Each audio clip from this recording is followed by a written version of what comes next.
আচ্ছা, তারপরে এই আয়াতের যত কথা, এই কথাগুলো আপনাদের শুনলে দেখবেন আরো নতুনত্ব আপনাদের মাঝে সংযোজন হবে, মজা পাবেন। মনে করেন না যে এক শব্দ নিয়ে আল্লাহ তাআলা এত বলছে, আল্লাহ অহেতুক কিছুই বলেননি। এজন্য কোন ক্রমেই কোরআনের প্রতি একবারের জন্য অনীহা আসলে ঈমানের খাতরা হবে। ঈমানের খাতরা হবে, খবরদার।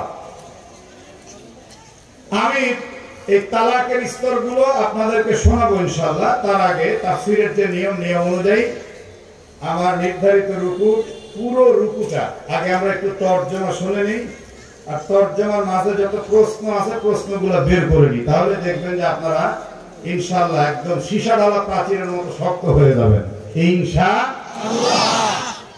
আজকে আমাকে দেওয়া হয়েছে সূরাতুল বাকারার 30 নম্বর রুকু, 236 আয়াত থেকে 242 আয়াত। প্রকাশ থাকে এই আয়াত নাম্বার জানছি আমি গতকাল জানছি। এর মধ্যে যতটুকু আল্লাহ আমাকে তাওফিক দিয়েছেন, আমি পুরো একটি রুকু একটু পড়াশোনা করে আসছি। প্রথমে আমরা একটু সাবলীল তর্জমা শুনি। বিসমিল্লাহির রহমানির রহিম। আল্লাহ সুবহানাহু ওয়া তাআলা বলেন, লা জুনাহা আলাইকুম, তোমাদের কোনো পাপ নেই, দোষ নেই। ইন, যদি তালাকতুমুন নিসাআ, তোমরা তোমাদের স্ত্রীদেরকে তালাক দাও। কোন অবস্থায়? মালাম তামাসসুহুন্না, স্পর্শ না করে। আও তাফরিদু লাহুন্না ফারিদা, অথবা ওই স্ত্রীদের জন্য কোনো মোহর নির্ধারণ না করে যদি তাদেরকে তোমরা তালাক দাও, তাহলে তোমাদের কোনো পাপ নেই। কয়টি অবস্থা বললো? বিয়ে করছেন, খেয়াল করেন, বিয়ে করছেন, বিয়ে করে স্ত্রীকে স্পর্শ করেননি, মানে বাসর হয়নি, এবং তার জন্য কোনো মহারণাও নির্ধারণ হয়নি। এই অবস্থার মধ্যে আপনি তালাক দিয়ে দিচ্ছেন, তাহলে কি করতে হবে? অমাত্তিউহুন্না, আল্লাহ বলেন তোমরা তাদেরকে কিছু খরচপত্র দিয়ে দাও। আলাল মুসি কদারু, ধনী ব্যক্তি দাও তার সামর্থ্য অনুযায়ী। ও আলাল মুক্তিরি কদারু, আর গরিব ব্যক্তি দিবে তার সমর্থন অনুযায়ী। মাতাআম বিল মারুফ, আর এই খরচপত্র ন্যায়সঙ্গতভাবে দেয়াটা হাক্কুন আলাল মুহসিনিন, সৎকর্মশীলদের উপরে হক, কর্তব্য। এটা একটা মাসলা, কথা বুঝতে পারছেন? মানে বিয়ে করছেন, কিন্তু বিয়ে করে সংসারের কোনো কিছুই হয়নি, স্পর্শও হয়নি, আবার মহারণা নির্ধারণ হয়নি, এখন তালাক দিয়ে দিছে, এমন এক ঘটনা ঘটছে, তালাক দিয়ে দিছে। এর ফয়সালা আল্লাহ তাআলা এখানে বললেন। আচ্ছা, ওয়া ইন তাল্লাকতুমুহুন্না মিন ক্বাবলি আন তামাসসুহুন্না, এরপরে যদি তোমরা তোমাদের স্ত্রীদেরকে স্পর্শ করার পূর্বে তালাক দিয়ে দাও। ওয়াকাদ ফারাদাতুম লাহুন্না ফারিদাতান, অবশ্যই তোমরা তাদের জন্য কিছু মহারণাও নির্ধারণ করো। আগেরটা বলছে মোহর নির্ধারণ নাই, এবার বলছে মোহর নির্ধারণ আছে, কিন্তু স্পর্শের আগে তালাক দিয়ে দিছে। ফানিসমা ফারাদতুম, তাহলে এই নির্ধারিত মোহরের অর্ধেকটা স্ত্রীদেরকে দিয়ে দিতে হবে। ইল্লা আইয়াফুনা, তবে হ্যাঁ, যদি কোন স্ত্রী ক্ষমা করে দেয় মোহর। আও ইয়াফু আল্লাযী বিয়াদিহি উকদাতুন নিকাহ, আর যে স্বামীর হাতে বিবাহের বন্ধন ক্ষমতা রয়েছে, সে স্বামীও যদি ক্ষমা করে দেয়। এখন প্রশ্ন হলো, মহারণা কে পাবে? স্ত্রী পাবে না স্বামী পাবে? যারা বলেন না, যারা কি বিয়ে করেন না, মহারণা কে পায়? জোরে বলুন, কে দেয়? এইবার বুঝতে পারছেন, আলহামদুলিল্লাহ। উত্তর দিতে হবে, তাছাড়া তো বুঝবো না। স্বামী দেয়, স্ত্রী নেয়। এখন আল্লাহ বলছেন ইল্লা আইয়াফুনা, স্ত্রী যদি স্বেচ্ছায় ক্ষমা করে দেয় সেটা ভিন্ন বিষয়। এরপরে আল্লাহ আবার বলছেন অথবা স্বামী যদি ক্ষমা করে দেয়।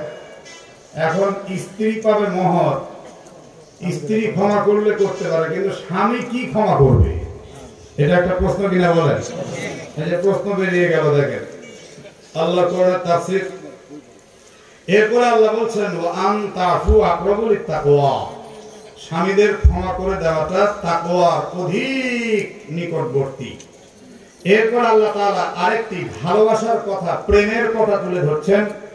আমার কলিজার টুকরা শ্রদ্ধেয়া মা ও বোনেরা খেয়াল করে শোনেন, একটা টু শব্দ করবেন না। আল্লাহ বলছেন ওয়ালা তানসাবুল ফাদলা বাইনাকুম,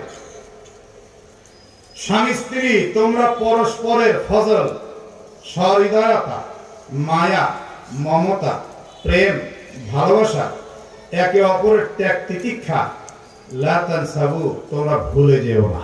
সুবহানাল্লাহ। কিছু হইলেই সমানে তালাক দাও, একে অপরকে একটু ভাবার চিন্তা করো। এরপরে আল্লাহ বলছেন ইন্নাল্লাহা বিমা তা'মালুনা বাসীর, নিশ্চয়ই আল্লাহ তাআলা খুবই দৃষ্টিবান ওই বিষয়ে যা তোমরা করে থাকো। হাফিজু আলাস সালাওয়াতি ওয়াস সালাতিল বুসতা, তোমরা সমস্ত নামাজের হেফাজত করো। ওয়াস সালাতিল বুসতা, বিশেষ করে মধ্যবর্তী নামাজের হেফাজত করো। প্রশ্ন, হঠাৎ করেই এই তালাকের বিধান বলতে বলতে নামাজের কথা আসলো কোথা থেকে? এটা একটা প্রশ্ন কিনা বলে? আল্লাহ নামাজের কথা কেন আনলেন এখানে? প্রশ্নের পরে আবার মধ্যবর্তী নামাজ বলতে আল্লাহ কি বুঝিয়েছেন, আর কেনই বা মধ্যবর্তী নামাজের কথা গুরুত্ব আল্লাহ দিলেন? এরপর আল্লাহ বলছেন ওয়াকুমু লিল্লাহি কানিতিন, তোমরা বিনয়ী হয়ে আল্লাহর জন্য দণ্ডায়মান হও। ফাইন খিফতুম ফারিজালান আও রুকবানা, অতঃপর যদি তোমরা ভয় করো জীবন নাশে, ফারিজালান তাহলে হাঁটা চলা অবস্থায়, আও রুকবানান এবং সওয়ারি অর্থাৎ যানবাহনে চলা অবস্থায় তোমরা সালাত আদায় করো, নামাজ আদায় করো। এই নামাজকে বলে সালাতুল খাউফ। সালাতুল ভয়ের নামাজ। এই ভয়ের নামাজের পদ্ধতি কি, সিস্টেম কি? এটা কি মানসুখ হয়ে গেছে না এখনো চালু আছে? যদি চালু থাকে তাহলে কোন কোন কারণে এই নামাজটা পড়া যাবে, এগুলি একটা বিশদ প্রশ্ন এবং জবাবের ব্যাপার আছে, কি বলেন, তাই না? ফাইদা আমিনতুম ফাযকুরুল্লাহ, অতঃপর যখন তোমরা নিরাপদ হয়ে যাবে আল্লাহর জিকির করো। এই জিকিরের তরজমা কি হবে একটু পরে শুনতে পাবেন। কামা আল্লামাকুম মা লাম তাকুনু তা'লামুন, যেমনটি আল্লাহ তোমাদেরকে শিক্ষা দিয়েছেন যে বিষয়গুলো তোমরা জানতেই না, সেই শিক্ষা দেওয়া বিষয়গুলো তোমরা আমল করতে থাকো। ওয়াল্লাযীনা ইয়াতাওয়াফাউনা মিনকুম ওয়া ইয়াযারুনা আযওয়াজা, এই নামাজের কথা, সালাতুল খাউফের কথা সব বলার পরে আল্লাহ আবার স্বামী স্ত্রীর কথা ফিরে আসলেন। আল্লাহ বলেন ও এটা নিয়ে যারা তোমাদের মধ্য থেকে যে সমস্ত স্বামীরা মৃত্যুবরণ করে, ওয়ায়াদারুনা আযওয়াজা, আর তাদের স্ত্রীদেরকে রেখে ওফাত বরণ করেছে, মৃত্যুবরণ করেছে, চলে গেছে পৃথিবী ছেড়ে, ওসিয়াতাল লিআজওয়াজিহিম, ওই সমস্ত স্বামীদের উচিত তারা যেন তাদের স্ত্রীদের জন্য ওসিয়ত করে যায়। কি ওসিয়ত করবে? মাতান, ভরণ পোষণের ওসিয়ত। পৃথিবীতে তাহলে পরিবার পরিজন যারা থাকবে তাদেরকে বলবে একে খরচপত্র তোমরা দিবে। কতদিনের খরচপত্র দিবে, কিভাবে দিবে? ইলাল হাউল, 1 বছরের খরচপত্র দিবে। গায়রা ইখরাজ, স্বামীর যে ঘর রয়েছে সে ঘর থেকে বের করে না দিয়ে সে ঘরেই তাকে সসম্মানে রেখে 1 বছরের খরচ দিবে। কত বছর? আপনারা 234 নম্বর আয়াতে তাফসীরে শুনেছেন, একজন নারী যদি তার স্বামী মারা যায় তার ইদ্দত হবে 4 মাস 10 দিন। শুনছেন না? কথা বলতে হবে।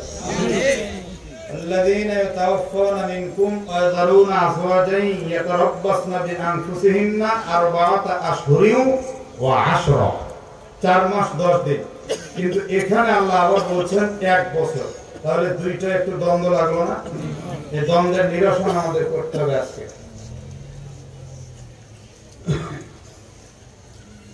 ফাইন খরাজনা, এরপরে যদি সেই স্ত্রীরা নিজে থেকে ঘরের বাইরে চলে যায়, ফালা জুনাহা আলাইকুম, তাহলে তোমাদের উপরে কোনো পাপ নেই।